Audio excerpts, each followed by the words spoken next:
కృపనించండి. నీ మహిమ కొరకు జ్ఞాపం చేసుకోండి ప్రభు. వచ్చిన ప్రతి ఒక్కరిని బట్టి కూడా మీ కుమారుడైన యేసుక్రీస్తు నామములో కృతజ్ఞతలు చెల్లిస్తున్నాం. ఇంకెవరైతే రానయ్యున్నారో వారిని జ్ఞాపం చేసుకోండి, వారికి సహాయం చేయమని ప్రార్థన చేస్తుంది. మా మధ్యన మీ సన్నిధి ఉంచండి, మీ సహవాసం ఉంచండి ప్రభా. నీ యందు భయభక్తులు ఉంచండి. ప్రతి ఒక్కరం కూడా ప్రభా దేవుని సన్నిధిలో నిల్చున్నామని మెలకువ కలిగి మేమందరం కూడా ప్రభా మీ శిరసత్వం కింద మీ అధికారానికి లోబడడానికి కావలసిన విధేయత దయచేయమని ప్రభు యేసుక్రీస్తు నామములో కృతజ్ఞతలు చెల్లిస్తూ నిలబడుతున్న దాసుని కూడా బలపరిచి వాడుకోమని కృపను అనుగ్రహించమని ప్రభు యేసుక్రీస్తు నామములో ప్రార్థించి సహాయం కొరకు వేడుకుంటున్నాం తండ్రి, ఆమేన్. యేసుక్రీస్తు నామములో మీ అందరికీ వందనాలు తెలియజేసుకున్నాను. వాళ్ళ మరి సంవత్సరంలో 8వ మాసం ఇది, చివరి ప్రభు దినంలో మనం ఆరాధనకు పోతుండగా కొంత మనం దేవుని ఎలా ఆరాధించాలి, ఎలా గణపరచాలో ఒకసారి బైబిల్లో మనం ధ్యానించుకుందాం.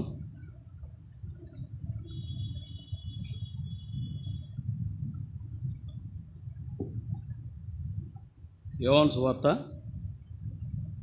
20వ అధ్యాయం 26 నుంచి 29 వరకు అందరం కలిసి చదువుకుందాం. యోహాను సువార్త 20వ అధ్యాయం 26 నుంచి 29 వరకు అందరం కలిసి చదువుకుందాం. 8 దినములైన తర్వాత ఆయన శిశువులు మరల లోపల ఉన్నప్పుడు తోమా వారితో కూడా ఉండెను. తలుపులు మూయబడి ఉండగా యేసు వచ్చి మధ్య నిలిచి, మీకు సమాధానం కలుగునుగాక అనెను. తరువాత తోమాను చూసి, నీ వేలు ఇటు చాచి నా చేతులు చూడుము, నీ చేయి చాచి నా ప్రక్కలో ఉంచి అవిశ్వాసి కాక విశ్వాసి ఉండవను. అందుకు తోమా ఆయనతో, నా ప్రభా నా దేవా అనెను. యేసు, నీవు నన్ను చూసి నమ్మితివి, చూడక నమ్మిన వారు ధన్యవాదంతో చెప్పాను. ఇక్కడ ఏంటంటే,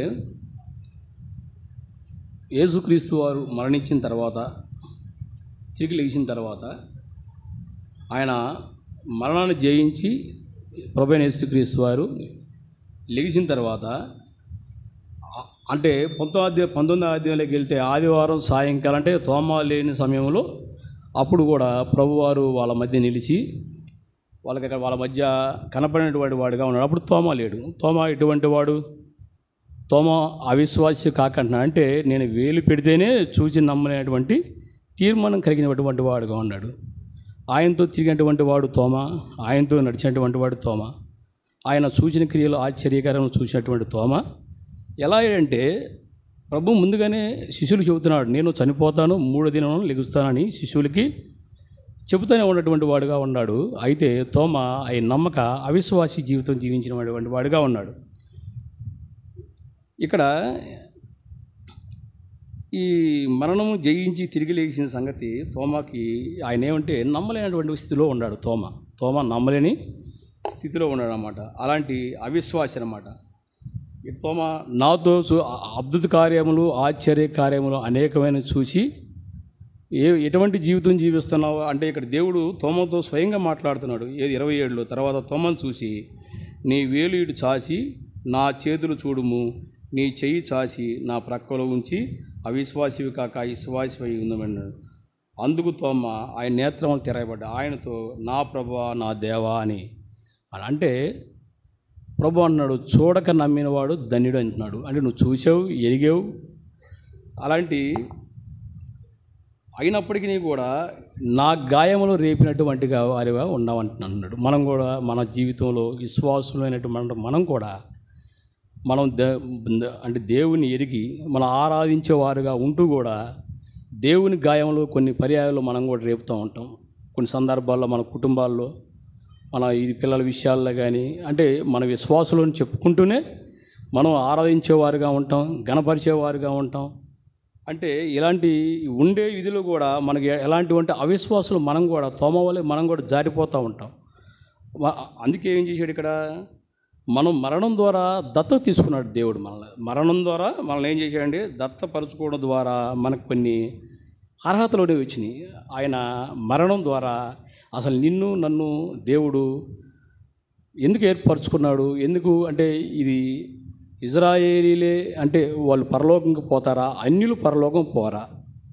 అన్యులు ఏ విధంగా ఆరాధించాలి, ఎవరి వల్ల ఆరాధించాలి? ఆయన క్రీస్తు మరణం ద్వారా, ఆయన తిరిగి లేచుడు ద్వారానే, ఆయన రక్తంలో మన పాపములు కడుక్కోవడం ద్వారానే మనం ఆరాధించడానికి బద్దులమై ఉన్నాం. అయితే దత్తత తీసుకోవడం ద్వారా వచ్చు అర్హతలు ఏంటంటే మనం కొన్ని చూసుకున్నాం. అట్లాగే పేతురు 1 పేతురు 1:19 చూసుకుందాం. అందరూ బైబిల్ తీయండి.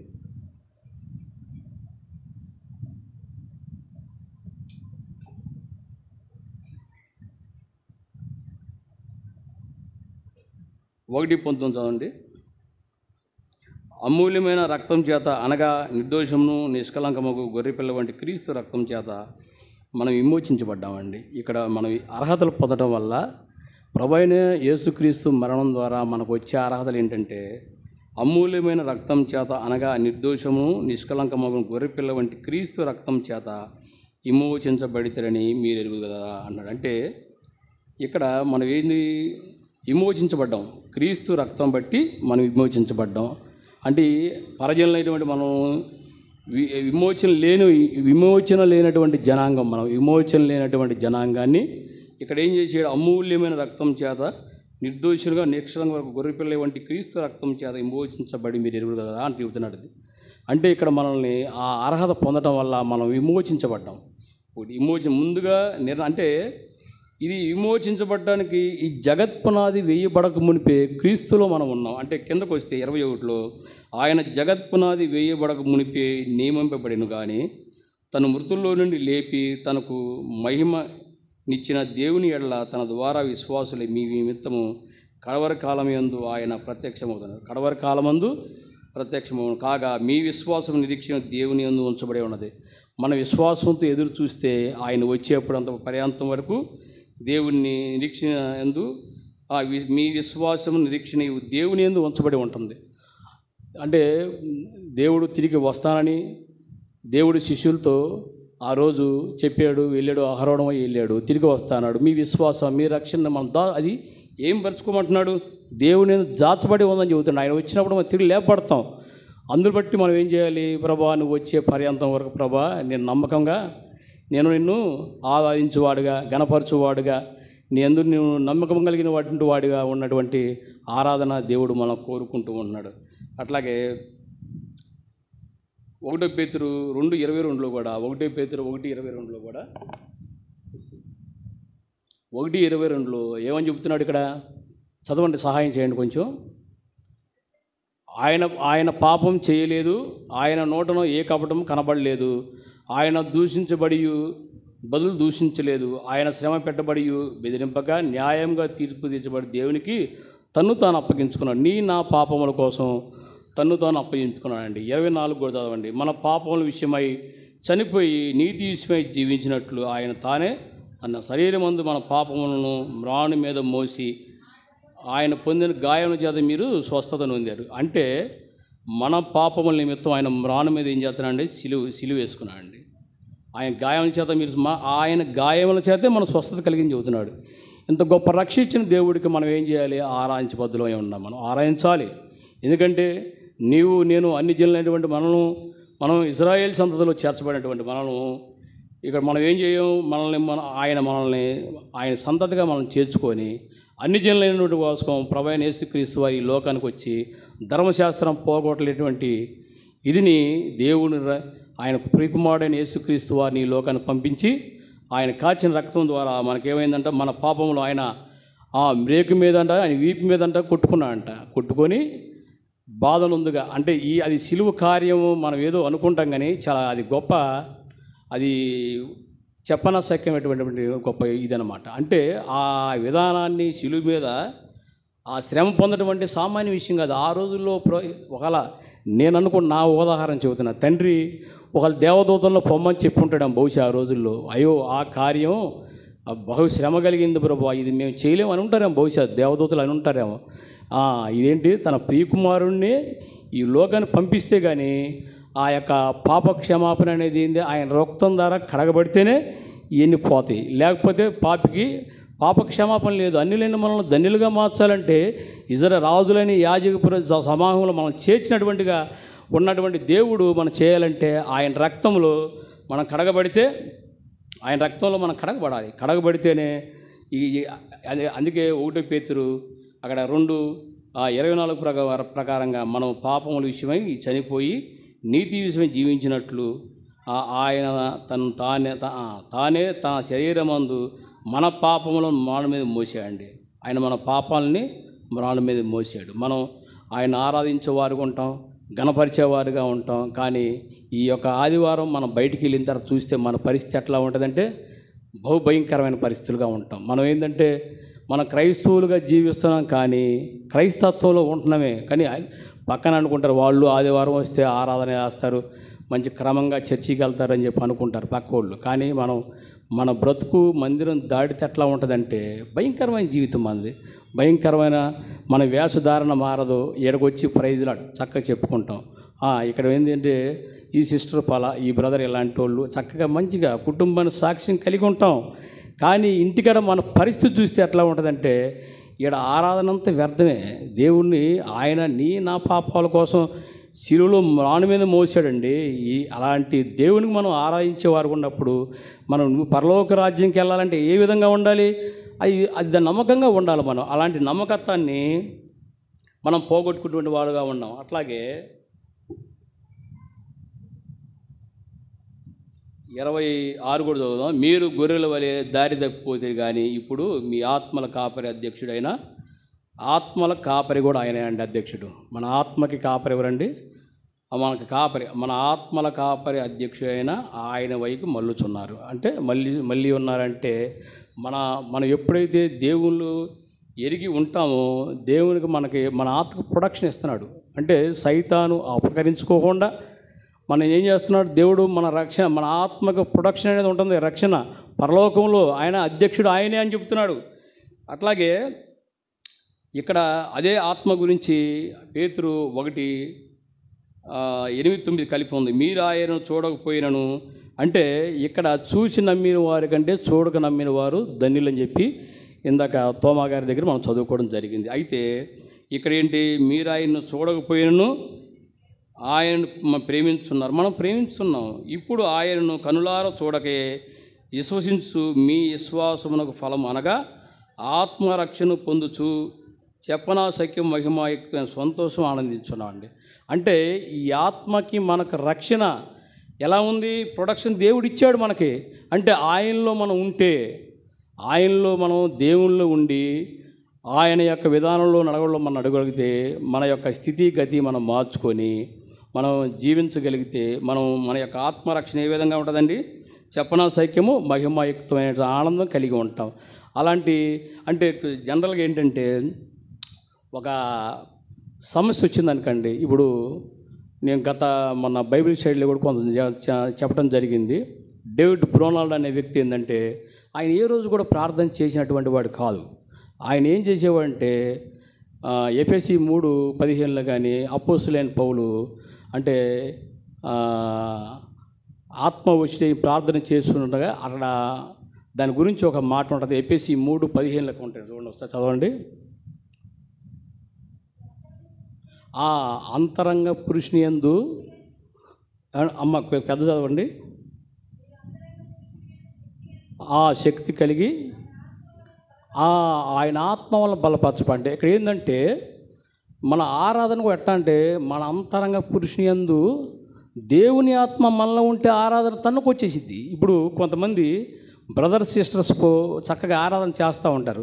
ఇప్పుడు నేను ఒకప్పుడు ఆరాధన చేయడం భయపడిన వ్యక్తినే, నేను కూడా భయపడిన వ్యక్తినే. కొంతమంది కొత్త వాళ్ళు ప్రేమ కలిగిన మా తండ్రి అంటాడు, అది ఒకటి వినపడిద్ది. తర్వాత ఆమెన్ అనే మాట వినపడిద్ది. ఎందుకు ఆ మాట వినపడిద్ది అంటే కొంత మన సీనియర్ సిస్టర్స్ ఉంటారు, వాళ్ళు కొన్ని తలాంతులతో అంటే ప్రార్థన చేస్తూ ఉంటారు. వీళ్ళు ఏమనుకుంటారు కూర్చొని, అయ్యో సిస్టర్ ఏంటి బ్రదర్ ఏంటి ఎట్టా తలాంపులతో ఆరాధన చేస్తున్నాడు, ఈ ఆరాధన నాకు రాదే, నేను ఎలా చేయాలి అంటే నన్నైతే ఒక సేవకుడు పరిశీలించాడు, బాగా పరీక్షించాడు. నేను బాప్తీసం తీసుకుంటా కూడా చాలా లేట్ అయిపోయింది. అంటే దేనికి మన సంఘ క్రమంలో ఒకటి ఉంది. అప్పట్లో జీటీ గారు వీళ్ళు ఏం చేసేవారంటే బాప్తీసం ఇచ్చేటువంటి వాళ్ళని, మరి అబ్బాయి నువ్వు ఏ విధంగా మారు మనసు పొందా గద్దించేవాళ్ళు. అంటే ఈ గద్దింపుకు నేను ఏ విధంగా చెప్పాలి? నన్ను దేవుడు ఏ వాక్యంతో మాట్లాడాడు, ఎక్కడ సంధించాడు అనేది చెప్పడానికి సంఘం ఎదుట భయపడేవాడిని. అట్లాగా నేను ఒక 15 సంవత్సరాలు పోస్ట్ పోన్ చేసుకుని, అంటే వాళ్ళు తీసుకుంటే బాధపడతా ఉండేవాడిని. మళ్ళీ ఏం చేసేవాడిని, నెక్స్ట్ ఈసారి మార్చి 26కి నేను తప్పకుండా నా పేరు ఇవ్వాలి. ఒక సేవకుడు నన్ను పట్టుకున్నాడు, గట్టిగా పట్టుకొని నాకు ఇచ్చినప్పుడు నన్ను ఆరాధన చేయమంటున్నాడు. ఆ సండే స్కూల్లో బ్రహ్మాండంగా సండే స్కూల్ టీచర్స్ చక్కగా ప్రార్థన చేపిస్తూ ఉంటారు, ప్రార్థనలు అన్నీ చేస్తూ ఉండేటువంటి వాడిని. కొద్దిగా యవ్వనస్తున్నాయి కదా, అయిపోయేకి నాలో కొంచెం ఏమొచ్చింది, ఇది వచ్చేసింది అనమాట. అంటే ఆరాధన చేయ భయం. అంటే దేవుడు అక్కడ దైవం ఏం చేస్తుందంటే మనకు అపవాది మన మీద పని చేస్తూ ఉంటుంది. అంటే మనం బాప్తిజం తీసుకున్నప్పుడు కంపల్సరీగా ఏం చేసేవాళ్ళు అంటే సేవకులు మైక్ ఇచ్చి పంపించి అతనికి ఆరాధన చేయమని చెప్పి ఇచ్చేవాళ్ళు. నేనేం చేసేవాడిని, ఎప్పుడైతే పాటలు అయిపోయి ధన్మాలు లెగవటం, ఏదో ఇటు సేవకుడు నా వెనక చూస్తూ ఉంటాడు అన్నమాట. అంటే ఎట్లయినా ఈ బ్రదర్ కొడుకు నాగేశ్వరరావు అబ్బాయి చేత ప్రార్థన నేను ఆరాధన చేయించాలి ఆయన పట్టుబట్టేవాడు. అయితే అతను ఎలాంటి వ్యక్తి అనేది నాకు అనవసరం విషయం. కానీ ఆరాధన అంటే నేనేం చేసేవాడిని, మొట్టమొదటిగా ఆరాధిస్తే అసలు ఈ సిస్టర్స్ వీళ్ళంతా ఈ తలాంతులతో చేస్తూ ఉంటారు కదా, ఏది గ్రాంధికమైన భాషలు మాట్లాడుతూ ఉంటారు కొంత. అంటే రకరకాలైన, అంటే వర్ణించడం తప్పు లేదు. కొత్త వాళ్ళు ఆరాధన చేయాలంటే ఏ విధంగా ఉంటుందంటే, వాళ్ళు కొత్త వాళ్ళు ఆరాధన చేయాలంటే అబ్బో ఈ సిస్టర్ బాగా చేస్తుంది ఆరాధన ఎట్లా ఉంటుంది కావాల్సి. ఇప్పుడు ఈసారి నేను పోస్ట్ పోన్ చేసి నెక్స్ట్ వారం చూసుకుందాం. సేవకుడు మైకి పంపిస్తాడు కాబట్టి నేను బయటికి వెళ్ళిపోవాలి. మళ్ళీ ప్రారంభించినప్పుడు ధన్మాన్ వచ్చి కూర్చునేవాడిని. ఆయన అనేవాడు, నా వెనక చూసి నవ్వుతూ ఉండేవాడు. అయితే ప్రభువు నన్ను సంధించాడు, పట్టుకున్నాడు. అయితే నా జీవితంలో ఏమొచ్చిందంటే, నేను ఎవరు చేయకూడదు అంటే సండే స్కూల్ టీచర్ చేసిన మరుక్షణమే నేను ఆరాధన చేయాలి. ఎందుకంటే అన్నీ విన్నటువంటి వాడినే. కాకపోతే ఆ ఆరాధన చేసే సమయానికి ఏమొచ్చిందంటే అన్ని గతం మర్చిపోతాం. బైబిల్లో మనకు సేవకుడు ఏం చెప్పాడో మనం మర్చిపోతాం, ఏ విధంగా ఆరాధించాలో మనం మర్చిపోతాం. అవన్నీ మర్చిపోయి మనం ఆరాధన పోయి ఫీల్ అవుతాయేమో, అమ్మ నేనేమో సేవకుడు కొడుకుని, మరి అది మన సంఘ పెద్ద కొడుకుని, వీళ్ళింట్లో మరి కుటుంబ ప్రార్థనలో ఈ ప్రార్థనలు నేర్చుకోలేదా అనే మాట సంఘం దూషిస్తారేమో, ఏదో ఒకటి మాట సందర్భాలు అంటారేమో అని నేనేం చేసేవాడిని అంటే కొంచెం దూరంగా ఉండేవాడిని. ప్రభు ఒకరోజు సంధించాడు, పట్టుకున్నాడు, ఆరాధన చేసాము. ఆరాధన చేసిన తర్వాత అట్లా 2-3 ఆదివారాలు చేసిన తర్వాత నెమ్మది వచ్చింది ఆరాధించడం. కనుక దయచేసి మీ వ్యక్తిగత అంటే విన్నాయి 2 పాయింట్లు ఆరాధన చేయండి, కానీ లాంగ్వేజ్ మన లాంగ్వేజ్ సబ్జెక్ట్ కొంచెం వేరుగా ఉంటుంది. ఆ విధంగా ప్రార్థన అన్ని తలాంతులు తీసుకొచ్చి ఆరాధన చేస్తుంటే కొత్తగా ఆరాధన చేసి యవనస్తుడికి ఆరాధన రాదు. నాకు తెలిసి నా అనుభవం నేను చెబుతున్నా. ఎందుకంటే నేను 10 సంవత్సరాలు వాక్యం చెప్పి కూడా నేను ఆగిపోయాను. ఎందుకంటే కొన్ని వ్యాపకాల వల్ల ఆగిపోయి కొన్ని సందర్భాలు అన్న రాత్రి ఫోన్ చేసి, బ్రదరు మీరు వాక్యం తీసుకుంటారా, ఆరాధన వర్తమానం తీసుకుని అన్నాడు. అన్న తీసుకుంటా, ధైర్యం తెచ్చుకొచ్చి తీసుకుంటాను అన్నాడు. కొంచెం వాడపడండి అన్నాడు. తప్పకుండా అన్న అంటే ఏంటంటే వ్యాపకాల్లో దేవుడిని నేను కూడా మర్చిపోయినటువంటి వాడిగా ఉన్నాను. ఆరాధించిన వాడిని, ఘనపరిచిన వాడిని, అన్నీ చేసినటువంటి వాడిని. ఏం చేశాను, నాలో నుంచి ఆరాధన సైతాన్ దొంగిలించి వేశాడు. ప్రభా నన్ను క్షమించు ప్రభా, నిన్ను ఎరిగి నేను చెడిపోయాను. అప్పుడు ఆరాధన కలిగి ఉన్నా. నేను సంఘంలో ఆరాధన మొట్టమొదటిగా ఏంటంటే ఒకరిద్దరు చేయగలను ఏమంటే నేను ఆరాధన కలిగి ఉంటా. ఎందుకంటే ఈ గ్రాంధికమైన భాషలతో చేసుకుంటూ పోతా ఉంటుంటే ఇవన్నిటికీ తలాంతులు అంటే ఒకరిని చూసి మనం కాపీ కొట్టి ఆరాధన చేయకూడదు. అంటే తెలంగాణలో మా బ్రదర్ అంటే ఒకసారి నేను ఎట్లా పోతే ఒక సహోదరికి బాప్తీసం ఇచ్చారు. నేను ఇద్దరం కలిసి వెళ్ళాం. తెలంగాణ ప్రాంతం అది. ఆమె కోయి జాతికి చెందిన వాళ్ళు అట్టుకుంది. ఆరాధన చేయాలమ్మా, నువ్వు బాప్తీసం తీసుకున్నావు కదా, మరి ఆరాధన నువ్వు కంపల్సరీగా దేవుణ్ణి చేయాలని అన్నారు. తప్పకుండా చేస్తానంటుంది. అయితే ఆమె నిరీక్షణ ఏదో నాకు అర్థం కావట్లా. ఆమె దేవుని ఎరిగింది కాదు, వాక్యం విన్నది కాదు, లేదా వాక్యంలో 2 తలాంతులు మాట్లాడటానికి వచ్చినటువంటి ఆమె కాదని చెప్పి నేను ఆలోచన చేస్తూ ఉన్నా. ఆమె 2 మాటలు మాట్లాడింది.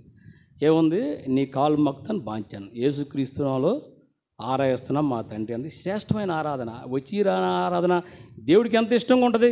మన పిల్లలు సంవత్సరంకి వచ్చినప్పుడు వాడు వచ్చి రాని మాటలు మాట్లాడుతుంటే మన తల్లిదండ్రులు అయినటువంటి వాళ్ళకి మనకెంత సంతోషంగా ఉంటుందో, ఈ వచ్చి రాని ఆరాధన చేస్తుంటే మన తండ్రి పైనుంచి ఆనందపడతాడు. ఇలాంటి ఆరాధన అది ఏంటి? ఆరాధన ఏంది? శ్రేష్టమైన ఆరాధన. ఎందుకు? తనలో అది తెలిసింది అంతే. ఆమెకి ఏం లేదు బైబిల్లో ఆమెకి మత్తయి సువార్త ఏందో తెలియదు, లోక సువార్త ఏందో తెలియదు, అసలు దేని గురించి తెలియనటువంటి ఆమె ఏదో ఈ మన సువార్తకి వెళ్తారు కదా మన సంఘాల్లో, ప్రయాసపడి భారం మోసుకుని సంవత్సరం జిల్లారా నా యొద్దకు రండి అంటే ఏందన్నా అయ్యా ఏంటయ్యా ప్రయాసపడి భారం మోసుకుని సంవత్సరం జిల్లా రండి అని చెప్పి అంటున్నారంటే ఆమె సేవకుడు కూర్చోబెట్టమ్మ ఇప్పుడు కాదు, నేను మందిరంలో రండి నీ సువార్త నేను ప్రకటిస్తాను అంటే ఆ కొయ్య ఆమె ఏం చేసింది? వచ్చి అన్ని రాలంటువంటి ఆమె ధన్యులుగా మారిపోయింది. అంటే దేవుణ్ణి అంగీకరించింది, ఆమె పాపాలు ఒప్పుకుంది. అంటే అన్ని రాలటువంటి అంటే ఈ మధ్య మేము అప్పుడప్పుడు మందిరంకి వెళ్తూ ఉంటే ఆమె సన్నిధులు ఎలా కలిగి ఉంటుంది? నమ్మకత్వం కలిగి ఉన్నటువంటి స్త్రీగా ఉంటుంది అనమాట. ఆమె చాలా నమ్మకంగా అంటే మందిరంలో పనిచేస్తుంది. వాళ్ళ అన్నిలేటువంటి వాళ్ళని వాళ్ళ భర్తని, వాళ్ళ పిల్లల్ని, ప్రతి ఒక్కరిని దేవుళ్ళలోకి తీసుకురావడం ప్రయత్నిస్తుంది. అలాంటి మనం క్రైస్తవులు అని చెప్పుకుంటాం. నిజమైన క్రైస్తవులు ఏంటంటే మనం కుటుంబాలుగా వచ్చి మనం దేవుణ్ణి ఆరాధించాలి. కానీ మన జీవితంలో కుటుంబాలుగా ఆరాధించే ధన్యత మనలో లేకుండా పోయింది. అంటే పిల్లలు యవనస్తులు వాళ్ళు వచ్చేవాళ్ళకి మందిరం టయానికి ఏడకు వెళ్ళిపోతారు. ఒరే నువ్వు మందిరంకి వెళ్ళాలరా, నువ్వు మనం అందరం కలిసి వెళ్దావరా అని చెప్పి తల్లిదండ్రులు కొంతమంది ప్రోత్సహించేవాళ్ళు. ఆ దినాల్లో మా నాన్నగారు అయితే సండే స్కూల్ పెద్ద కొట్టేవాడు. అంటే నేను కరిమేల్లో 1980 నుంచి అప్పుడు సండే స్కూల్ అనుభవం కలిగేటువంటి వాళ్ళం. మేము ఈబీఎస్లకి వెళ్తూ ఉండేవాళ్ళం, వస్తూ ఉండేవాళ్ళం. అయితే మా నాన్న స్కూల్కి వెళ్ళకపోయినా ఒకరోజు సెలబెట్టిన ఏమనేవాడు కాదు. కానీ సండే స్కూల్కి వెళ్ళకపోతే అంటే పేడులు వేస్తారు చూడండి, జనరల్గా మనం పొలాలు పేడులు వేస్తారు కదా, ఆ పొలాల పేడులతో కొట్టేవాడండి. రక్తం వచ్చిందా కొట్టేవాడు. అంటే ఆ భయం ఉంది కాబట్టి ఈరోజు దేవుని సంఘాన్ని నేను మర్చిపోకుండా వస్తున్నాను. అది బాల్యంలో మనం కానీ పిల్లల్ని వాళ్ళు నడవలసిన త్రోవలో మనం నడిపామంటే వాళ్ళు పెద్దయినా దాని నుంచి తొలగిపోరు. నా జీవితంలో నేను చూసా, నా తమ్ముడు కానీ, నా చెల్లి కానీ, నా ఇద్దరు చెల్లెలు కానీ దేవుని ఆరాధిస్తారు, గణపరుస్తారు ఇప్పుడు కూడా. ఎందుకంటే మా నాన్న మాకు నేర్పింది అది. మా నాన్నగారు ఒక సంఘానికి వెళ్తూ ఉండేవాడు బేబ్రోన్కి, మా అమ్మగారు ఇంకో సంఘానికి వెళ్తూ ఉండేది. అయితే ఏ రోజు కూడా మాకు ఆటంకం కలిగేది కాదు. మా నాన్న ఒకటే మాట అనేవాడు, నువ్వు ఏ రోజైతే నిజమైన ఎక్కడ వాక్యం బాగుందని తెలుసుకుంటావో ఆ రోజు రమ్మన్నాడు. మా అమ్మ ఏం చేసింది? తెలుసుకొని వచ్చేసింది.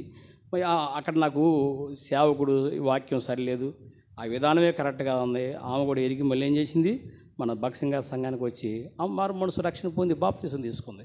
అంటే మా కుటుంబం అంతా టోటల్గా బిలీవర్సే. అంటే అదేది బాల్యం బట్టి మనం చేసే ప్రణాళికలను బట్టి దేవుడిలోకి మనం ఎదుగుదలను బట్టి దేవుడు మనల్ని దాన్ని తీసుకొస్తూ ఉంటాం. అలాంటి ధన్యతగా ఉన్నప్పుడు మనం ఆయన ఆరాధించుకోకుండా మనం ఎలా ఉండగలం? కనుక అలాంటి ఆరాధన, శ్రేష్టమైన ఆరాధన, దేవుడు వచ్చిరాని ఆరాధన, వాక్యానుసారంగా విన్న అర్థం కాకపోయినటువంటి వాడు కూడా మనం ఏం చేయాలి? అన్ని తలాంతులు కాదు, 1-2 తలాంతులు తీసుకున్నా కానీ ఏం చేయాలి? ఆ విధంగా ఆరాధన చేస్తే తప్పకుండా దేవుడు మన ఆరాధన ఆలకిస్తాడు. అట్లా విధంగా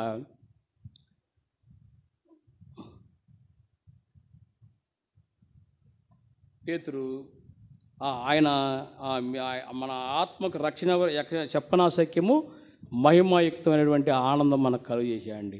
ఆ డేవిడ్ బ్రోనల్డ్ అనే వ్యక్తి కూడా ఆయన ఏ రోజు క్యాన్సర్ జబ్బు బ్లడ్ కక్కుంటూ ఉంటాడు. అతను బ్లడ్ కక్కుంటాడు. జనరల్గా అదే పరిస్థితిలో మనం ఉంటే, అయ్యా నేను బ్లడ్ కక్కుతున్నాను, నాకు రోగం ఉంది, నా రోగం నయించే అంటాడు అని ప్రార్థన చేస్తాం. నేనైతే అదే చేస్తా, వారు మీరు అడిగి చేస్తారు నాకు తెలీదు. అయితే తను ఏ విధంగా కోరేటట్టు తెలుసా? అంతరంగ పురుషుని యందు తండ్రి నీ ఆత్మ నాలో ఉంటే నేను ఆనుకొని పొనుకోవాలనుకుంటున్నాను అయ్యా అంటాడు. అంటే ఆయన జబ్బు నయించేయమని చెప్పాలి, ఆరాధిస్తున్నాడు. ప్రార్థన అంటే ఏంటి? నన్ను తగ్గించు, నాకు అవసరం ఉంది, నాకు కొరత ఉంది అని అనుకునేది. ఆరాధన శ్రేష్టమైంది. ఆ సమయం దేవునికి కేటాయింది. ఆయన ప్రతి దినము కూడా డైరీలో రాసుకుంటాడు. ఆయన ప్రార్థన చేసినటువంటి అనుభవం డైరీలో లేదంట. ఆయన ఎప్పుడు చేసినా ఆరాధనే. వాళ్ళ పేరెంట్స్ మొత్తం చనిపోయారు. వాళ్ళ ఫ్రెండ్ దగ్గర ఉంటుంటే ఆయన ఒక మంచిది ఏంటంటే బుక్లో రాసుకుంటూ ఉండేటువంటి వాడు. ఆ బుక్లో రాసుకున్నది ఆయన చనిపోయిన తర్వాత తీస్తే, అరే వాడు చనిపోయాడు, ఆ రూమ్లోకి ఏం వెళ్తామంటే బుక్ ఏదో డస్ట్ పట్టిందని దులిపితే ఆయన చరిత్ర. అంటే ఈరోజు నేను ఎంతమంది సువార్త ప్రకటించాను, ఎంతమందిని కలిశాను, వాళ్ళు తీర్మానం ఎంతమంది కలిగి ఉందని ఆయన రాసుకునే మంచి లక్షణం ఒకటి ఉంది. ఈ బుక్ ఇలా ఉంచకూడదు, దీన్ని ప్రచురం చేసి ఇది బయటగా ఇది 1747 జరిగినటువంటి ఇది డేవిడ్ బ్రూనాల్డ్ చరిత్ర అనమాట. ఆయన ఆరాధన కలిగినటువంటి వాడిగా ఉన్నాడు. ఆయన ప్రార్థన ఎక్కడ కోరల అవి మన ప్రభోదయ బుక్ స్టాల్లో కూడా దొరుకుతాయి. ఆయన మంచి సాక్ష్యం కలిగినటువంటి వ్యక్తి అనమాట. ఆయన ఆరాధన అనుభవం కలిగినటువంటి వ్యక్తిగా ఉన్నాడు అనమాట. అయితే ఇంకా మనం దత్తత తీసుకుంటే మనకి ఏ ఆశీర్వాదాలు మనకి ఉంచి వచ్చినాయో అవి కూడా ఇంకా చూసుకుందాం. అట్లాగే 1 పేతురు 2:9 ఒకసారి చదవండి. అయితే మీరు చీకటిలో నుండి ఆశ్చర్యకరమైన తన విలువలో మిమ్మల్ని పిలిచిన వాని గుణాది చేయములను ప్రచురము చేయ నిమిత్తము ఏర్పరచబడిన వంశము, రాజులైన యాజక సమూహము, పరిశుద్ధ జనము, దేవుని సొత్తైన ప్రజలమై ఉన్నాం. మనం కూడా ఈ ఆరాధనలో ప్రతి ఒక్కరు ఇది ఒక మాట అంటారు. అసలు మనం ఒకప్పుడు ఏముండం, చీకట్లో ఉన్నటువంటి మనల్ని ఆశ్చర్యకరమైన విలువలోకి మనల్ని పిలుచుకున్నాడు దేవుడు. ఎందుకు? క్రీస్తుని బట్టి, ఆయన రక్తంలో మన పాప దోషముల మొత్తం కడుక్కోవడాన్ని బట్టి తన కుమారుణ్ణి ఈ లోకాన్ని పంపించడం వలన మనం ఏం చేశాడు, మనం ఆ రాజ్య నివాసులుగా చేయటానికి ఇక్కడ ఏం చేశాడు, మీరు చీకట్లో నుండి అంటే అన్యులైన మనల్ని దేవుళ్ళు ఏర్పరచబడకుండాకు ఈ యొక్క జనులు అంటే అన్ని జనులను దేవుని ఏర్పరిచి జనంగా మనం చేసుకున్నాడు అనమాట. అయితే మీరు చీకట్లో నుండి ఆశ్చర్యకరమైన తన వెలుగులోనికి మిమ్మల్ని పిలిచిన వాని గుణాతిశయములను ప్రచురము చేయ నిమిత్తము ఏర్పరచబడిన వంశమును, రాజులైన యాజక సమూహము. యాజకులే అంటే పాత నిబంధనలో యాజకులు ఎక్కడికి వెళ్తారండి? పరిశుద్ధ స్థలంలోకి వెళ్ళేవాళ్ళు. అంటే మనం కూడా పరిశుద్ధ స్థలంలో రేపు ఒక దినాన మనం కూడా రాజులైన యాజక సమూహం అంటే మనం రేపు తండ్రి ఎదుట నిలవబడే భాగ్యం. మనల్ని యాజకులుగా, రాజులైన యాజక సమూహంగా మనం చేర్చాడు, పరిశుద్ధ జనంగా చేర్చాడు. దేవుని సొత్తైన ప్రజలమై ఉన్నాము. ఇది మనం ఆరాధనలో కూడా చెబుతూ ఉంటాం. ఆరాధించేటప్పుడు ఈ మాటకు మనం యోగ్యులమా కాదా అని ఒకసారి మీరు కూడా ఆలోచన చేసుకోండి.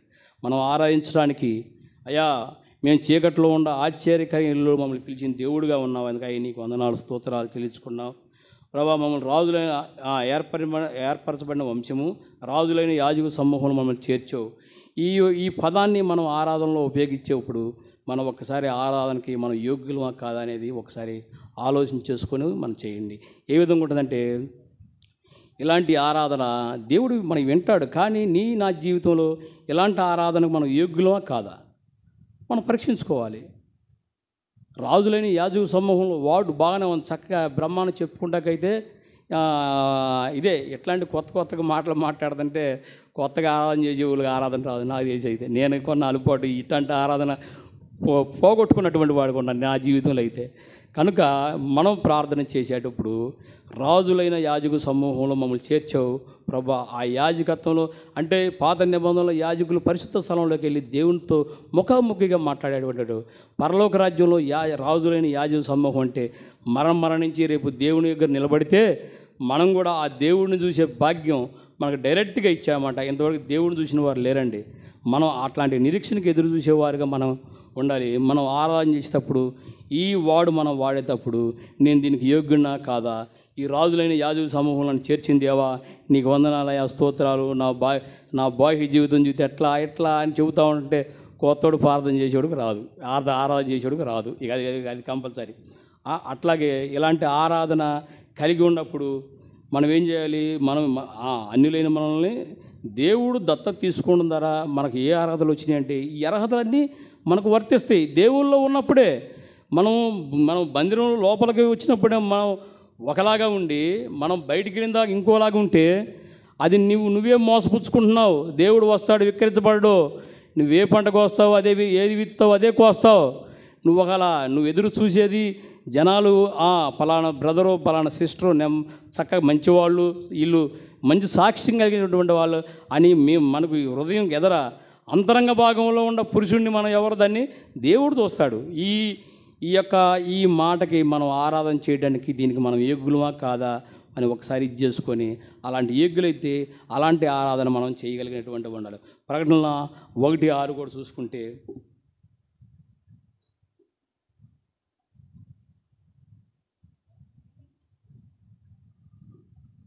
మనల్ని ప్రేమించు తన రక్తం వల్ల మన పాపముల నుండి మనల్ని విడిపించువానికి మహిమయు ప్రభావము యుగయుగము కలుగుగాక ఆమేన్. ఆయన మనల్ని మన తండ్రి దేవునికి ఒక రాజ్యం కానీ యాజకులు కానీ ఏమన్నాడండి, ఒక రాజ్యముగాను యాజకులుగాను చేస్తానంటున్నాడు. ఏ ఉంటే మనల్ని ప్రేమించుచు తన రక్తం వల్ల మన పాపముల నుండి మనల్ని విడిపించిన వానికి ముందే ఏం చేయాలి? మన పాపముల నుంచి విడిపించిన వారికి ఏం చేయాలి? మహిమయు ప్రభావము యుగయుగము కలుగును గాక ఆమేన్ అంటున్నాడు. అంటే మనం యేసుక్రీస్తు రక్తం ద్వారా మనం క్షమించబడ్డాం, మన పాపాలు కడగబడ్డాయి. మళ్ళీ ఇక్కడ కిందకు వచ్చే వాళ్ళకి ఏమన్నాడు? తన తండ్రి యొక్క దేవునికి ఒక రాజ్యంగాను యాజకులుగా చేస్తానన్నాడు. అలాంటి ఆరాధనలోకి మనం ఒక రాజ్యంగాను ఒక యాజులుగా చేసేటువంటి వాళ్ళని సొత్తైన రాజులైన యాజకు సమూహంలో మనం చేసేటువంటి మనం దాంట్లోకి ఉన్నామా లేదా, ఆ ఆరాధన మనం కలిగి ఉన్నామా లేదనేది మనం పరీక్షించుకోవాలి. అలాంటి ఆరాధన కలిగి ఉంటే మనం తప్పకుండా ఆ ఆరాధనకి యోగ్యులమైనటువంటి వారుగా ఉంటాం. అట్లాగే యెషయా గ్రంథము 49 15 నుంచి 16 వరకు చదువుకుందామండి. యెషయా గ్రంథం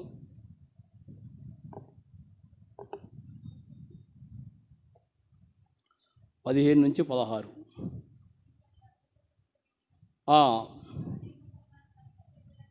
మరుచున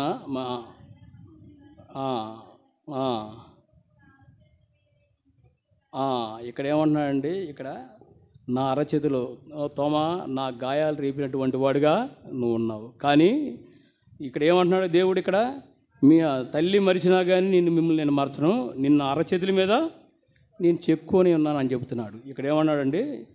స్త్రీ తన గర్భమును పుట్టిన బిడ్డను కరణింపకుండా తన చంటి పిల్లను మరుచున వారైనా మరుచుదురు కానీ నేను నిన్ను మరవను అంటున్నాడు. వారైనా మరుస్తారంటే మన పిల్లల్ని మనమైనా మరుస్తాం, కానీ దేవుడు మాత్రం మరవడు అని చెప్తున్నాడు. ఇక్కడ జ్ఞాపకం చేస్తున్నాడు. ఏమని జ్ఞాపకం చేస్తున్నాడు? నా గాయములు రేపినటువంటి వారుగా ఉండవు తోమా, నా యొక్క సూచన క్రియలు అద్భుత కార్యాలు చూసినటువంటి వాడుగా ఉండవు. ఎన్ని చూసి కూడా ఏమన్నావు? అవిశ్వాసి అయ్యావు. చూడక నమ్మిన వారు ధనిలు అన్నాడు. నువ్వు చూసి ఎగిగుండవు అటువంటి వాడివే, కానీ నేను నా అరచేతులు నేను చెప్పుకొని అన్నాను. నీ ప్రాకారములు నిత్యము నా ఎదుటను ఉన్నవి అని చెబుతున్నాడు. ఏం చెబుతున్నాడు? నిత్యము నా ఎదుట ఉన్నవి అని చెబుతున్నాడు. అంటే మన పిల్లలను మనం మరుస్తున్నాం, కానీ దేవుడు ప్రణాళికలో ఉన్న ఆ ప్రొడక్షన్లో ఉన్న దేవునికి ఉన్న పిల్లల్ని దేవుడు మరడని సెలవిస్తున్నాడు. నా అరచేతిలో నేను చెప్పుకొని ఉన్నానని చెబుతున్నాడు. మనము దేవుణ్ణి అంటే మనం ఎరిగి చెడిపోతున్నామండి. పాట కూడా ఉంది, ఎరిగి నేను చెడిపోతిని, యేసుని గాయము రేపితిని. ఎరిగి నేను చెడిపోతిని, యేసుని గాయము రేపితిని. అంటే యేసుని గాయాలు తోమవాళ్ళు ఎట్లా రేపామో నా జీవితంలో కూడా కొన్ని సందర్భాల్లో రేపిన వారుగా ఉంటున్నాం. ప్రభు నేను చక్కగా ఆయన ఏమంటున్నాడు? నిన్ను రక్షించుకున్న నాటి నుంచి నేటి బట్టికి నిన్ను కాపాడుకుంటున్నాడు అనేక. మనం కొన్ని తలంపులు చూసుకున్నాం. ఇది అనాది సంకల్పంలో భూమి పునాది 1000 గడపల మునిగే నిన్ను ఏర్పరచుకున్నా అని చెబుతున్నాడు. రాజులని యాజక సమూహంలో మిమ్మల్ని తెచ్చుకున్నా అన్నాడు. ఆ ప్రకటన 1:6 ప్రకారం ఏమంటున్నాడంటే, ఒక రాజ్యంగాను యాజకులుగా నా తండ్రికి మిమ్మల్ని చేసుకుంటా అంటున్నాడు. ఇలాంటి గొప్ప ధన్యత ఇచ్చిన దేవుడికి మనం ఎలా ఆరాధించుకుండగలం? కానీ మనం ఏం చేస్తున్నాం? అయ్యా నువ్వు గాయాలు రేపున్నప్పటికీ కూడా దేవుడు క్షమించే దేవుడు. అది ధర్మశాస్త్ర ప్రకారంగా ఎవడో పరలోక రాజ్యం పోడనే తన ప్రియకుమారుడు యేసుక్రీస్తు వారిని ఈ లోకాన్ని పంపించి తన గాయముల చేత ఏం చేశారు? ఆ రక్తం ఆయన మన పాపములు ఈపి మీద కొట్టుకొని శిలువ మీద ఆయన కార్చిన రక్తంలో మా పాపాలు మొత్తం తూర్పుకి పరమటికి అంత దూరం వేరిపరి సముద్ర కాదంలో పడవచ్చి అంటే దేవుడికి మనం ఆరాధించుకు ఎలా ఉండగలం? మనం ఆరాధించుకుండగలమా? ఆరాధన చేయాలి అంతే. ఎందుకంటే ఈరోజు నువ్వు మరణిస్తే నేను మరణిస్తే పరలోక రాజ్యానికి వారసులు అవుతామా కాదా? ఆ నిరీక్షణ మళ్ళీ కలిగి ఉండాలి. అలాంటి నిరీక్షణ కలిగి ఉంటే మనం ఏం చేయాలి? రాజుగులైన యాజకు సమూహాన్ని మనం ఆ యొక్క భావాన్ని ఆరాధనలో మనం తీసుకొని రావాలి, అతన్ని కలిగి ఉంటాం అన్నమాట. అట్లాగే లోకాసు వార్త 24:50, లోకాసు వార్త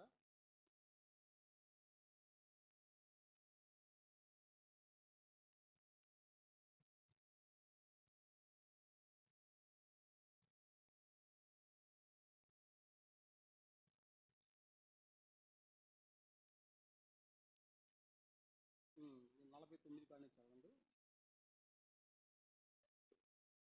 వాగ్దానం చేసినది ఆ, ఆ, ఆ, ఉమ్. అంటే క్రీస్తు పరలోకం అవుతున్నప్పుడు సంఘాన్ని అక్కడ తీసుకొచ్చాడు. అంటే బేతనీయ వరకు వారందరిని తీసుకొస్తూ ఈ సంఘానికి ఏం చెబుతున్నాడు? ఇదిగో నా తండ్రి వాగ్దానం చేసి మీ మీద పంపుతున్నాను, మీరు పైనుండి శక్తి పొందు వరకు పట్టణంలో నిలిచియుడని వారితో చెప్పాను. ఆయన బేతనీయ వరకు వారిని తీసుకొని పోయి చేతులు ఎత్తి వారిని ఆశీర్వదించారు. అంటే ఇక్కడ ఆశీర్వదించటం, దేవుడు సంఘమును ఆశీర్వదించుకుంటాడు. సంఘంలో అది నువ్వు నేను ఎవరైనా కావచ్చు. ఇక్కడ ఏమంటున్నాడు? ఇక్కడ ఆ తండ్రి పంపించే వరకు మీరు ఏం చేయదు, ఎదుర్కొంటున్నాడు. ఆశీర్వాదం ఇక్కడ దేవుడు ఏం చేస్తున్నాడు? చేతులెత్తి ఆశీర్వదించాడు. వారిని ఆశీర్వదించుండగా ఆయన వారిలో నుండి ప్రత్యేక ఆరోహణమాయను. వారు ఆయనకు నమస్కారం చేసి మహా ఆనందంతో ఇక ఏడుపు లేదండి. ఎందుకు? నేను వస్తాను, మిమ్మల్ని తీసుకెళ్తాను నిరీక్షణ కలిగి. ఇక ఇప్పుడు మనకి నిట్టూర్పు, ఏడుపు, దుఃఖం ఇవన్నీ లేవు, సంతోషం. ఆయన ఏం చేయాలి? మనం ప్రతి దినం ఆయన ఆరాధించాలి, గణపరచాలి. మనం చేసే ప్రతిరోజు ప్రార్థన విన్నపాల్లో మనం 6 సార్లు చేస్తే ప్రార్థన, ఒకవేళ బహుశా మీరు చేస్తున్నారు, లేక నాకైతే నేను చేస్తాను 6 సార్లు చేసుకుంటాను. నేను 2 సార్లే ప్రార్థిస్తాను, 4 సార్లు ఆరాధన చేస్తాను. నిజంగానే నన్ను ఒక దినం నాకు పొడిగించేందుకై నేను చూస్తున్న ప్రభావ అని ప్రార్థన చేసుకుంటా. వ్యాపార విషయాల్లో 1-2 సార్లు తప్పితే ఎక్కువగా నేను ఆరాధనే చేస్తూ ఉంటాను దేవుడు. అంటే మన విన్నపాలు తక్కువ ఉండాలి. దేవుని కనపరిస్తే నీకు ఏది అవసరత ఉందో దేవుడు తప్పకుండా తీరుస్తాడు. ఆ తీర్చడా? దేవుడు తీర్చే దేవుడే. మనల్ని కాపాడి సజీవు లెక్కలో ఉంచిన దేవుడు మన యొక్క ప్రతి సమస్యను ఎందుకు తీర్చడు? మన సంఘ కూడికల్లో కూడా మనం ప్రార్థన చేసుకుంటాం, విన్నపాలు చేసుకుంటా ఉంటాం. మన ప్రార్థన దేవుడు అంగీకరించినటువంటి వాడుగా ఉంటాడు. మనం ప్రతి కుటుంబాల గురించి ప్రార్థన చేసుకుంటాం. కానీ ఆరాధన అనేది కలిగి ఎక్కువగా జీవించాలి. ఆదివారం వస్తేనే మనం ఆరాధించాలనేది కాదు, కానీ ప్రతి దినం ఆరాధించుకోవచ్చు, దేవుని గణపరచాలి. డేవిడ్ బ్రౌన్ తన జీవితంలో ఎక్కువ వ్యక్తిగతంగా ఆరాధనే ఉండేది. అలాంటి ఆరాధన నీకు మనం కలిగి ఉండాలి. ఇక్కడేంటి నేను అక్కడ అన్నారు, ఆ ఆనందంతో యెరూషలేము తిరిగి వెళ్ళి ఎడతెగక దేవాలయంలో దేవుణ్ణి స్తోత్రం చేస్తున్నారంట. ఏది? దేవుడు వస్తాడు, తీసుకెళ్తాడు. ఒక నిరీక్షణ ఉంది వాళ్ళకి. ఏమని? ఒక నిరీక్షణ కలిగినటువంటి మనము ఆ నిత్యత్వంలో మనం కూడా రాజులు, అంటే మనల్ని తండ్రికి ఒక రాజ్యంగాను ఒక యాజకులుగాను మనం చేసుకున్న నిరీక్షణలో మనల్ని కూడా ఆనందంతో తిరిగి వెళ్ళినటువంటిగా వారిగా ఉండాలన్నమాట. అదే యెషయా గ్రంథం 51:16 కూడా చూసుకుందాం, మనం ఎలా ఆరాధించాలో ఎలా కనపరచాలో.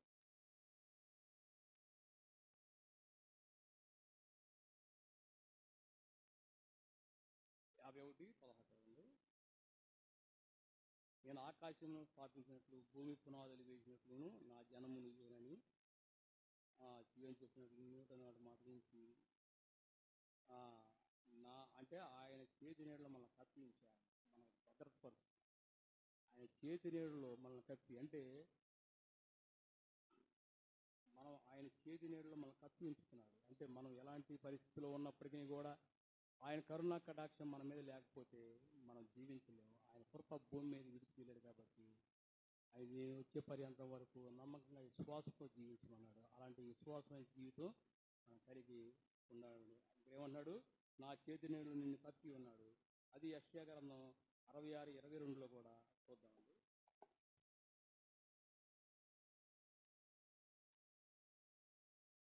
66:22 నేను సృజించబోవు కొత్త ఆకాశమును కొత్త భూమిని లయము కాక నా సన్నిధి నిలిచినట్లు ఇది యెహోవా. అంటే ఆకాశం భూమి మీద ఇవన్నీ గతించిపోతుంది. కొత్త ఆకాశం కొత్త భూమి మన కోసం సిద్ధపాటు చేస్తున్నాడు దేవుడు.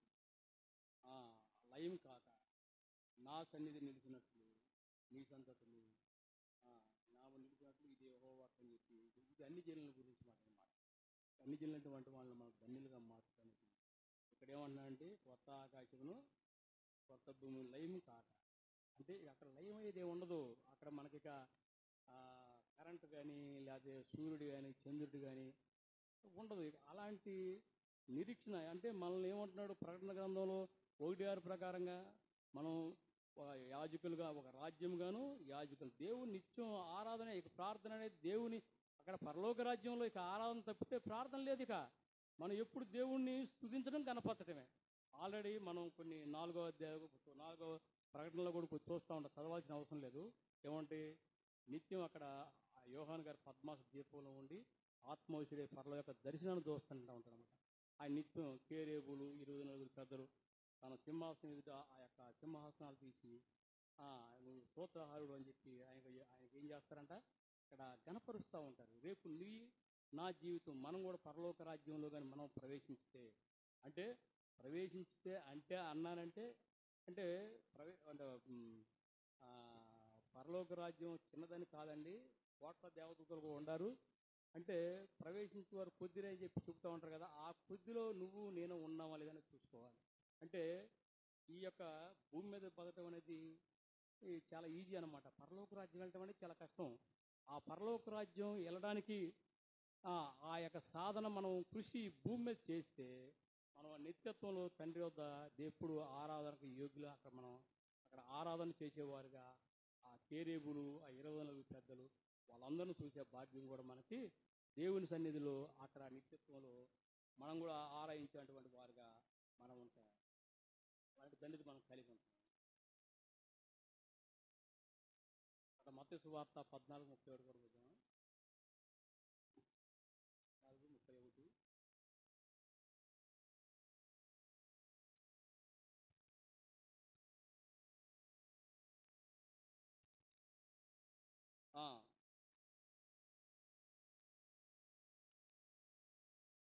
ఇక్కడ చూడండి, ఇక్కడ ఏంటంటే ఇక్కడ కూడా విశ్వాస కూడా ఈయన పేతురు గారు కూడా విశ్వాసులు. అంటే మనం విశ్వాసులమే, కొన్ని పర్యాయాలు జారిపోతూ ఉంటాం. అందుకే పరలోక రాజ్యంలో ప్రవేశించడం చాలా కష్టమండి. మనం దేవుని సన్నిధిలో మన రాజులైన యాజు సమూహం అని చెప్పి గొప్పగా ఆరాధన చేస్తాం. ఆ పదాన్ని వాడేటప్పుడు మనం దీనికి యోగ్యులం కాదని ఇందాక ఆ మాట చూపించడం జరిగిందనమాట.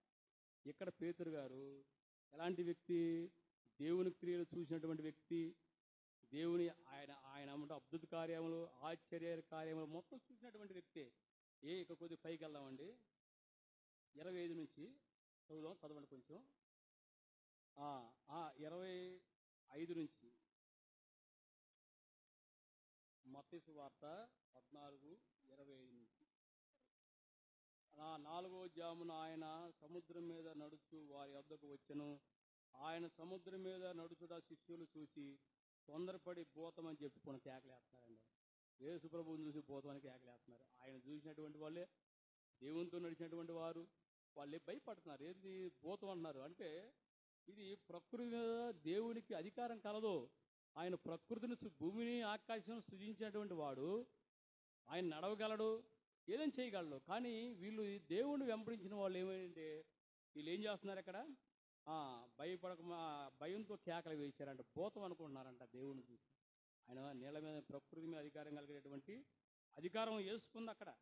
అయితే వెంటనే తెచ్చుకోండి, నేనే భయపడకూడని వారు చెప్పగా పేతురు అప్పుడు ప్రభువా నీవే అయితే, మళ్ళీ ఎక్కడ చూడండి, ఇది కూడా ఇదొక సమస్య అన్నమాట. మళ్ళీ పేతురు ఏమంటాడు, నువ్వే అయితే ఇక్కడ ఏమంటాడంటే ప్రభువా నువ్వే అయితే, మళ్ళీ ఎక్కడ దెయ్యం అని చెప్పి ఒకటని వాళ్ళే భూతం అని చెప్పి భయపడ్డారు. పేతురు మళ్ళీ ఏమంటున్నాడు, నువ్వే అయితే ప్రభువా వచ్చినకు నాకు సెలవిమ్మని ఆయనతో. ఆయన రమ్మనగానే పేతురు దోణి దిగి యేసు వద్దకు వెళ్ళటకు నీళ్ళ దగ్గర నడిచిన కానీ గాలి చూసి భయపడి, అంటే భయపడ్డాడు. అది గాలి అంటే సముద్రం, నీళ్ళు ఏంటంటే లోకాన్ని చూపిస్తున్నది. ఆయన చూసి భయపడిపోయి అంటే అవిశ్వాసి కాక, అంటే విశ్వాసంతో దేవుని వైపు చూసి వెళితే ఏ సమస్య ఉండేది కాదు. ఆ గాలిని చూసి ఏం చేశాడు, భయపడిపోయి ఏం చేశాడు, మునిగిపోయి సాగాడు అనమాట. వెంటనే అంటే ఇప్పుడు దేవుడు మరుక్షణ ప్రభా నన్ను రక్షించు ప్రభా అంటే ఆయన జాగు చేయవాడు కాదు. ఎమ్మటనే మనల్ని ఏం చేస్తాడు, ఎమ్మటనే ఏ చేయి చాపి అతను పట్టుకొని అల్ప విశ్వాసం ఎందుకు సందేహపడితే అదంతా చెప్పాడు. అంటే దేవునితో నడిచినటువంటి నా జీవితంలో కూడా దేవుణ్ణి ఎరిగి కూడా కొన్ని సందర్భాల్లో పడిపోతాం. ఆరాధించేవారుగా ఉంటాం, ఆయన గణపరిచేవారుగా ఉంటాం. నా జీవితంలో మనల్ని దేవుడు అనేకమైన దత్తతలు తీసుకోవడం ద్వారా ఎన్ని అర్హతలు మనకు వచ్చినాయంటే ఆ అర్హతలు తలపోసుకుంటూ మనం ఆరాధన చేయవచ్చు. ఆ దత్తత తీసుకోవడం అర్హతలకి మనం యోగ్యులమా కాదా అని ఒకసారి ఇది చేసుకొని మనం ఏం చేయాలి? ఆరాధనలోకి వెళ్ళేటప్పుడు అయ్యా రాజులైన యాజక సమూహంలో నన్ను ఉంచిన దేవా అని అనడానికి నువ్వు యోగ్యురాలువా కాదని నీ అంతరాత్మ పరిశీలన చేసుకొని చేసి తప్పులేదు. కనుక ఇక్కడ ఇక్కడ పేతురు గారు కూడా ఏం చేశాడు? అల్ప విశ్వాసి. అక్కడ తోమ అల్ప విశ్వాసం అయిపోయాడు. అంటే వీళ్ళు దేవునితో నడిచినటువంటి వాళ్ళు, దేవుని క్రియలు చూసినటువంటి వాళ్ళు, చూసి నమ్ముడు కంటే చూడక నమ్మిన వారే ధన్యులు అన్నారు. మనం ధన్యులమే, ఎందుకంటే మనం చూడలా. మనం ప్రభువు గురించి వింటమే కానీ మనం చూడలా. మనకు ఒక నిరీక్షణ ఉంది, మన పరలోకం ఉంది. ఆ పరలోక నిత్యత్వంలో ఒక దినాన మరణిస్తే మనం కూడా అక్కడ తండ్రిని ఎదుర్కొని మనం ఒక రాజ్యంగాను యాజకులుగాను ఆ నిత్యత్వంలో ఉండే భాగ్యం ఉందని నిరీక్షణ కలిగి ఉంటే ఇట్టి ఆరాధన మనం చేయొచ్చు. దేవుడితో వెంబడించిన తోమ పేతురు ఏం చేశారు? అవిశ్వాసులు అయ్యారు. అవిశ్వాసులైనటువంటి వారుగా ఉన్నారు. యెషయా గ్రంథం 46:4 ఒకసారి చూసుకుందాం.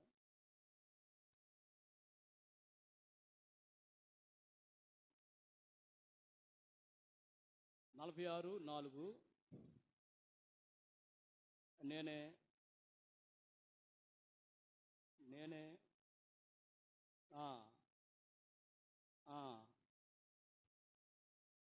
ఇక్కడ ఏమంటున్నాడండి? ఇక్కడ వాళ్ళు ఇది ఆ దినాల్లో ఈ వాక్యం గురించి వచ్చి తెలిసి ఉండొచ్చు. అంటే ఏమంటున్నాడంటే పేతురు అంటే మనం ఆ యొక్క పేరులో నీ పేరు నా పేరు పెట్టుకోండి. అంతే. మనం ఎక్కడైతే పడిపోయి ఉన్నామో, ఎక్కడైతే మనం పడిపోతున్నామో మనం మన పేరు పెట్టుకోవటమే. వాళ్ళు ఇప్పుడు తోమ కాదు, పేతురు కాదు, మనం కూడా జీవితంలో పడిపోతూ ఉంటాం. మనం మామూలమే. అందుకే దేవుడు ఏమన్నాడు? ఎన్ని మార్లైనా క్షమిస్తానంటే ఇది ఒక మనకు ఫ్యాషన్ అయిపోయింది. 75 మార్లు క్షమిస్తానగానే ప్రతి ఒక్కళ్ళు 75 మార్లు దేవుడు క్షమిస్తానన్నాడు. పద్దాల పాపం చేస్తాం, ప్రభు క్షమించంటమే. మనం బతుకెట్టయిపోయిందంటే అడుక్కునే బతుకైపోయింది. పాపం ఎరిగి చెడిపోతున్నాం అంతే మనం. ఇక్కడ దేవుడు ఏం చెబుతున్నాడు? నీ ముదిమూర్చు వరకు నిన్ను ఎత్తుకునేవాడు నేనే, తల వెంట్రుకలు నెరవి వరకు నిన్ను ఎత్తుకునేవాడు నేనే అని చెబుతున్నాడు దేవుడు. చేసిన సంక పెట్టుకున్న వాడిని కూడా నేనే, నిన్ను ఎత్తుకొని రక్షించు వాడిని కూడా నేనే అంటున్నాడు. ఇలాంటి ధన్యత దేవుడు మనకిచ్చినప్పుడు అంత ఆధిక్యత. నీ ఆర్థిక ఇబ్బందుల్లో నువ్వు ఉండొచ్చు, లేదా నీ పిల్లల వల్ల, ఫ్యామిలీల వల్ల, సమస్యల వల్ల, భర్తల వల్ల ఏదైనా సమస్యల్లో ఉంటే రండి, అటు ప్రార్థనలోకి రండి, ఆరాధనలోకి రండి. తప్పకుండా నువ్వు దేవుని విశ్వాసం ఉంచు, ప్రతిదీ కూడా దేవుడు తీరుస్తాడు. అలాంటి ఆరాధన మనం దత్తత తీసుకుంటే ఎన్ని ఆరాధనలు పొందాం మనం చెప్పుకున్నాం. ఒకటో పేతురులో ఎన్ని చెప్పుకున్నాం మనం అనాది సంకల్పంలో మన భూమి జగత్ పునాది వేయబడ మునిపే మనం క్రీస్తులు ఏర్పరచుకున్నానని చెబుతున్నాడు. పైపెచ్చు మనం ఆత్మరక్షణకు ఆయన సంచుకరువుగా ఉన్నాడు. ఆత్మరక్షణకు కూడా ఆయన ఏం చేశాడు? అది మనకు ప్రొడక్షన్ అని చెప్పనా సఖ్యము మహిమయుక్తమైనటువంటి ఆనందాన్ని మనకు కలుగు చేసినటువంటి వాడుగా ఉన్నాడు. మన ఆత్మకి ఆయనే నాయకుడు, ఆయనే నాయకుడు. ఏది మనం ఆయన సంకల్పంలో ఉంటే మనం తప్పకుండా దేవుడు మనల్ని తప్పకుండా ఇది చేస్తాడనమాట. ఏమంటున్నాడండి? ఉదయం వచ్చే వరకు నేను ఎత్తుకుని వాడు నేనే, నీ తల వెంట్రుకలు నెరగే వరకు నేను ఎత్తుకుని వాడు నేనే అని చెప్తున్నాను. సంక పెట్టుకుని వాడిని, నేను ఎత్తుకుని వాడిని, రక్షించేవాడిని మొత్తం నేనే. ఇలాంటి అనుభవాలు, ఇలాంటి వాగ్దానం మనకు ఉన్నప్పుడు మనం జారిపోతూ ఉంటాం. మనం ఏమొస్తాయి అంటే లోకంలోకి వెళ్ళిపోతాం. ముందు మన బైబిల్ అనుసారంగా బైబిల్లోకి రాము. మనం ఏంటంటే అది నేను కావచ్చు, మీరు కావచ్చు, మనం ఏంటంటే ఆరాధించేవారుగా ఉన్నవాళ్ళం కూడా మన జీవితాల్లో ఏంటంటే సైతాను పనిచేస్తూ ఉంటాం. అలాంటి అనుభవంలోకి మనం వస్తూ ఉంటాం. యెషయా గ్రంథం 59:3 తీసుకున్నాం.